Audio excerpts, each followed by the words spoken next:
পুনৰ দেশৰ হকে প্ৰাণ আহুতি ভাৰতীয় সেনাৰ।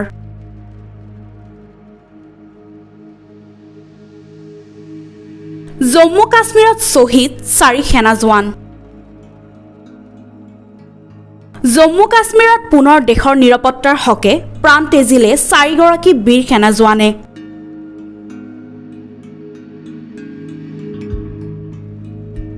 সোমবাৰে ডোডা জিলাৰ পৰা প্ৰায় 55 কিলোমিটাৰ নিলগত থকা দেখা বনাঞ্চলত সংঘটিত হয় উগ্ৰপন্থী আৰু নিৰাপত্তাৰক্ষীৰ মাজত গুলীচালনা।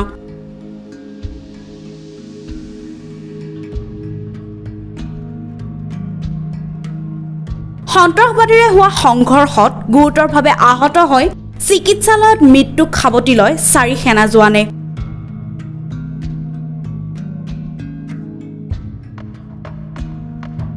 এজন সেনা বিষয়া বৰ্তমানে সংকটজনক অৱস্থাত চিকিৎসাধীন হৈ আছে।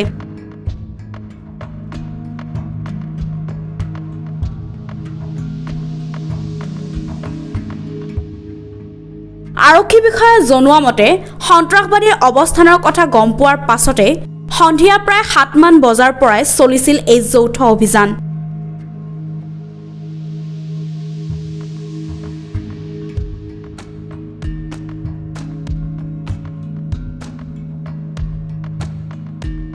এই অভিযান আৰম্ভ হোৱাৰ পাছতেই নিৰাপত্তা বাহিনী আৰু সন্ত্ৰাসবাদীৰ মাজত সৃষ্টি হৈছিল তীব্ৰ সংঘৰ্ষৰ।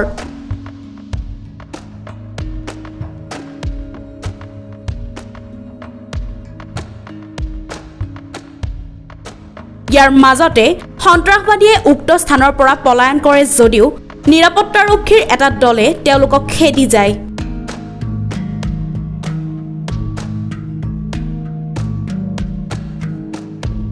নিশা প্ৰায় 9 মান বজাত পুনৰ এক সংঘৰ্ষ হয়।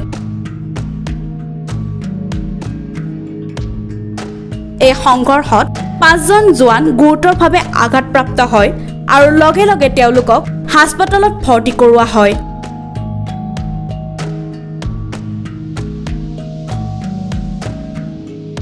কিন্তু মঙলবাৰে পুৱা 4 জন সেনা জোৱানে কৰুণ মৃত্যুক সাৱটি লয় আৰু বৰ্তমানেও এজন বিষয়া চিকিৎসালয়ৰ বিচনাত জীৱন আৰু মৃত্যুৰ সৈতে যুঁজ দি আছে।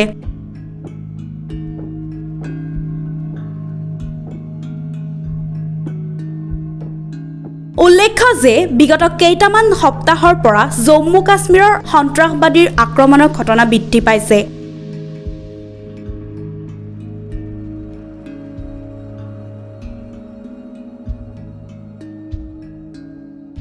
ইয়াৰ পূৰ্বে 14 জুলাইত ভাৰতত প্ৰৱেশ কৰিবলৈ লওঁতে তিনি সন্ত্ৰাসবাদীক গুলীয়াই হত্যা কৰিছিল ভাৰতীয় সেনাই।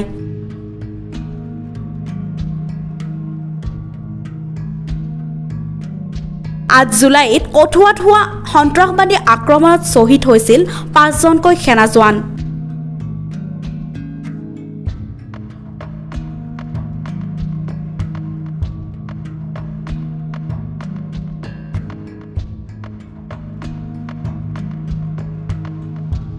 ছয় জুলাইতো কেইবাটাও সন্ত্ৰাসবাদীৰ মৃত্যু হোৱাৰ লগতে শ্বহীদ হৈছিল 4 সেনা জোৱান।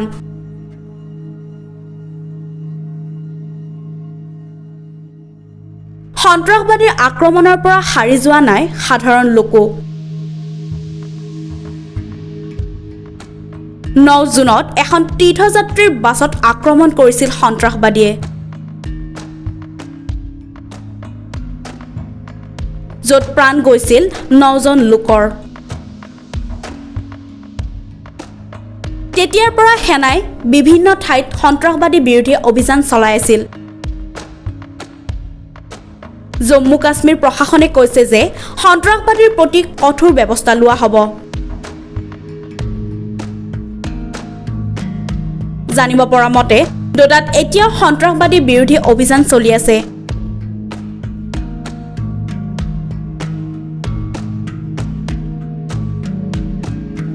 পৰৱৰ্তী সময়ত ইয়াৰ আৰু অধিক তথ্য পোহৰলৈ অহাৰ সম্ভাৱনা আছে।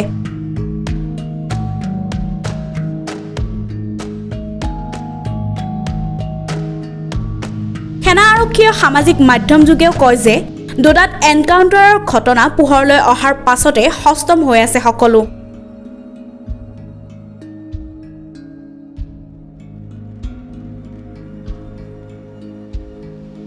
এই বাতৰি লাভ কৰাৰ পাছতে উক্ত স্থানলৈ অতিৰিক্ত সেনাবাহিনীৰ লোকক স্থানান্তৰ কৰা হৈছে।